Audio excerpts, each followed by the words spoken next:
راہ دل کی۔ بسم اللہ الرحمن الرحیم۔ شروع اللہ کے نام سے جو نہایت رحم کرنے والا ہے۔ السلام علیکم ناظرین، امید ہے آپ سب خیریت و عافیت سے ہوں گے۔ اللہ پاک سے دعا ہے اللہ پاک آپ کی جائز خواہشات کو پورا فرمائے، آمین۔ تمام ناظرین کو راہ دین چینل میں دل کی گہرائی سے خوش آمدید۔ ناظرین، ہم نے ٹیپو سلطان رحمۃ اللہ علیہ کا پارٹ 2 اپلوڈ کیا تھا، جس میں ہم نے تاوان 3 کروڑ کی اور سلطان کے 2 کمسین شہزادوں کو انگریزوں کے قید میں جاتے ہوئے سنا تھا۔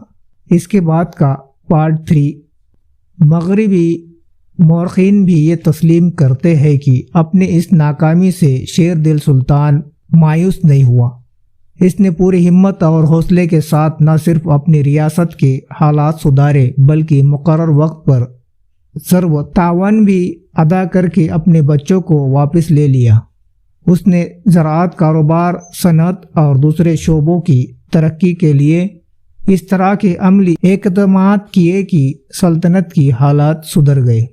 دشمن طاقتوں سے جو امن کا معاہدہ ہو چکا تھا، ٹیپو سلطان نے اس کا پورا طرح احترام کیا، لیکن انگریز دیکھ رہے تھے کہ ٹیپو سلطان تیزی سے اپنی حالات سدھارتا جا رہا ہے۔ لارڈ ویلیج لی نے اس زمانے میں جو خطوط لکھے تھے ان میں سلطان کی طرف سے زبردست خطرے کا احساس ظاہر کیا گیا تھا۔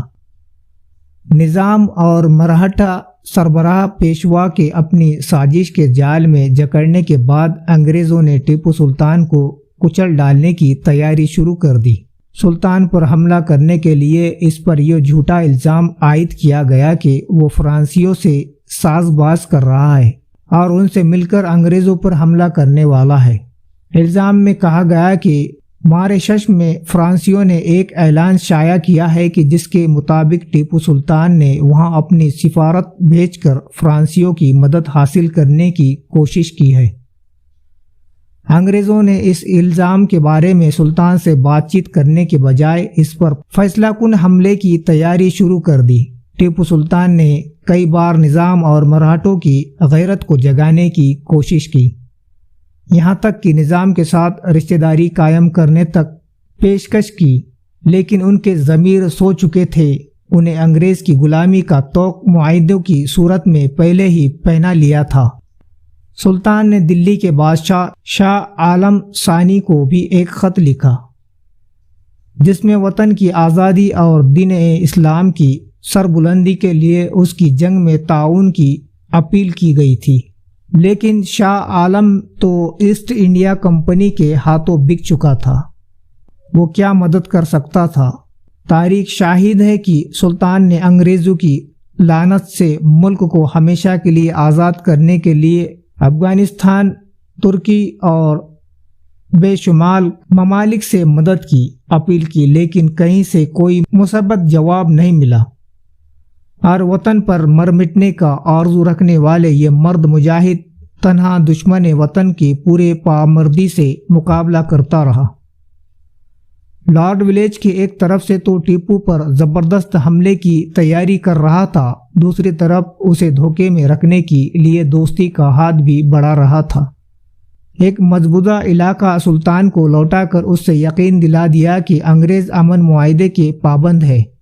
اسی دوران شمالی مصر میں جنرل نکسلن کی قیادت میں برطانوی افواج نے فرانس کا بحری بیڑا پوری طرح برباد کر دیا۔ اس کے بعد فرانسیوں کی جانب سے کسی طرح کی مدد ٹیپو سلطان کو ملنے کا سوال نہ تھا۔ ٹیپو کو مزید دھوکے میں رکھنے کے لیے اس پر دباؤ ڈالا گیا کہ ایک انگریز افسر میجر ڈگلس سلطان کے دربار میں بھیجا جائے گا تاکہ جن علاقوں کی کمپنی کو ضرورت ہے وہ اس سے مانگ لیے جائے۔ ایک طرح سے سلطان کے ساتھ چھیڑخانی کی شروعات بھی معاہدہ امن جو ٹیپو سلطان نے انگریزی مراٹھوں اور نظام کے ساتھ کیا تھا، اس پر وہ پوری طرح کارآمد رہا۔ اس نے کئی بار انگریزوں کو اپنے جانب سے کئی ایسی کارروائی نہ کرنے کا یقین بھی دلایا جس سے معاہدے کی خلاف ورزی ہوتی ہو، لیکن انگریز طے کر چکے تھے کہ اپنے لیے اس سب سے بڑے خطرے کو مٹا کر ہی دم لیں گے۔ برطانوی افواج کلکتہ سے چل کر مدراس میں جمع ہو گئی۔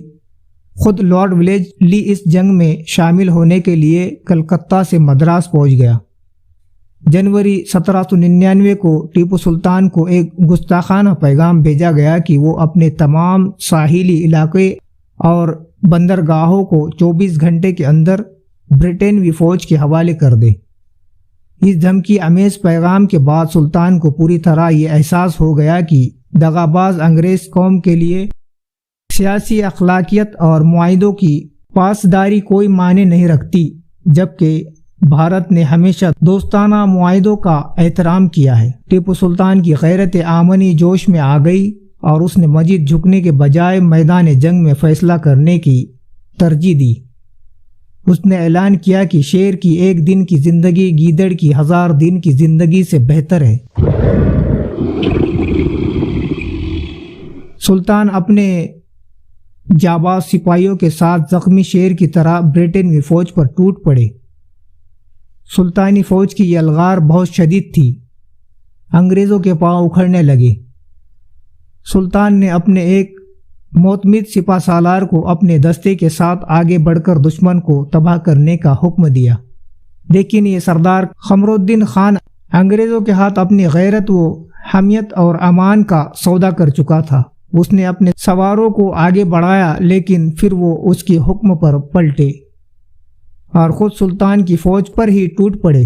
قمرالدین خان کی اس غداری سے سلطانی قوم کو پسپا ہونا پڑا اور انگریزوں نے ایک طرح سے اس معرکہ میں فتح حاصل کر لی۔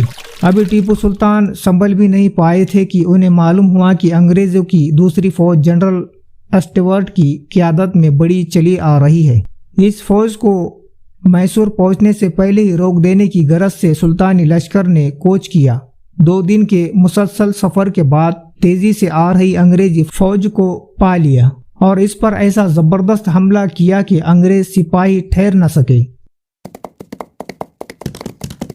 اس کے بہت سے سپاہی اور افسر ہلاک ہوئے۔ انگریزی فوج کے بہت سے سپاہی بھاگ کر جنگلوں میں جا چھپے۔ ٹیپو سلطان کی تلوار انگریزوں پر قہر بن کر گری تھی۔ سلطان کے جاسوس نے اطلاع دی کہ شکست خوردہ انگریز سپاہی اب لڑنا نہیں چاہتے۔ ٹیپو سلطان اپنی فاتحہ فوج کے ساتھ سری رنگا پٹنم کی طرف روانہ ہو گئے۔ خبر آ چکی تھی کہ جنرل حارث شہر کی طرف بڑھ رہا ہے۔ سلطانی فوج سری رنگا پٹنم کے قلعے میں پہنچ گئی۔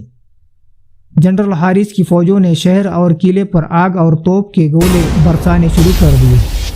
ٹیپو کی فوج اس کے انتہائی بے اعتماد وزیر پورنیہ پنڈت اور میر صادق جیسے غداروں کی خفیہ سازشیں جاری تھی۔ قلعے پر آگ برس رہی تھی اور لاتعداد زندگیاں اس کی نظر ہو رہی تھی۔ اسی لیے سلطان کے کچھ خاص مشاہیروں نے کہا کہ وہ سر نگو کی راہ سے نکلے، فرار ہو جائے، باہر رہ کر انگریزوں سے مصالحت کی کوشش کرے۔ لیکن اب پیچھے ہٹنا سلطان کے امنی جذبے اور وطنی غیرت کے منافی تھا۔ سلطان نے آخری وقت تک انگریزوں سے مقابلہ کرنے کی قسم کھائی تھی۔ 4 مئی 1799 کی صبح جب سلطان فجر کی نماز سے فارغ ہوئے تو مشیروں نے پھر یہ مشورہ دیا کہ اس نازک وقت میں جب کہ انگریزی فوجوں نے قلعے کو پوری طرح سے قبضے میں لے لیا ہے، آپ اس نازک وقت میں اپنے بچوں کو یتیم ہونے سے بچانے کے لیے انگریزوں سے مصالحت کی کوشش کریں۔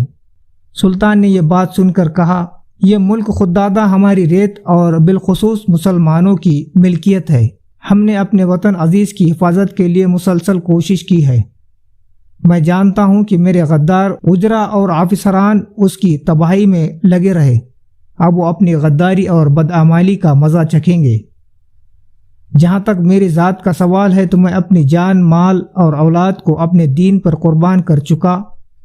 انسان کو صرف ایک بار موت آتی ہے، موت سے خوفزدہ ہونا بے ایمانی ہے۔ ناظرین، اس کے آگے کا واقعہ ہم پارٹ 4 میں سنائیں گے۔ تو ناظرین، مجھے دیجیے اجازت۔ السلام علیکم، اللہ حافظ۔